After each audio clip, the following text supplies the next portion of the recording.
High বন্ধুরা, আজকে আমি একটা ছোট মিনি ব্লগ নিয়ে চলে এসেছি।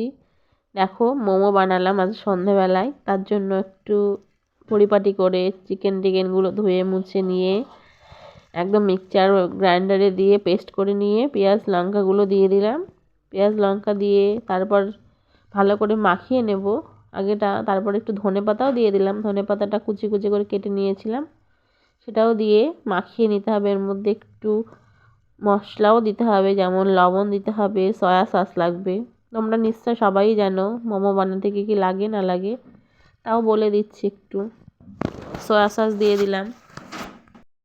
মেয়ে অনেক দিন ধরে বায়না করছিল মোমো খাবো মোমো খাবো, তাই আমি অনেক দিন ধরেই আটকে রেখেছিলাম করব বলে, কিন্তু আজকে করেই ফেললাম। না হলে আর সহ্য করছে না, আমারও সহ্য হচ্ছে না, এত বলছে বারবার মা এটা খাবো এটা খাবো। বাজারে থেকে খেলে বুঝতেই পারো বাজারের মোমো কেমন হয়। বাড়িতে তেমন পারি না, মানে বা মোমোটা বানানো ঠিক মতো না হলেও বাড়িতে বানিয়ে খাওয়াটার মজাটাই আলাদা, ভালোও লাগে, বুঝতেই পারছো।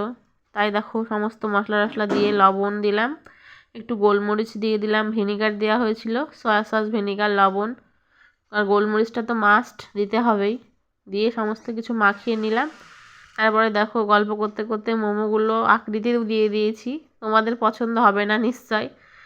মোমোগুলো বানানো কেমন হয়েছে বলো, পছন্দ হলে প্লিজ একটু লাইক কমেন্ট শেয়ার করে দিও, পাশে থেকো। আমি মোমো বানানোর জন্য চাটনিটাও বানিয়ে নিয়েছি, টমেটোর চাটনি।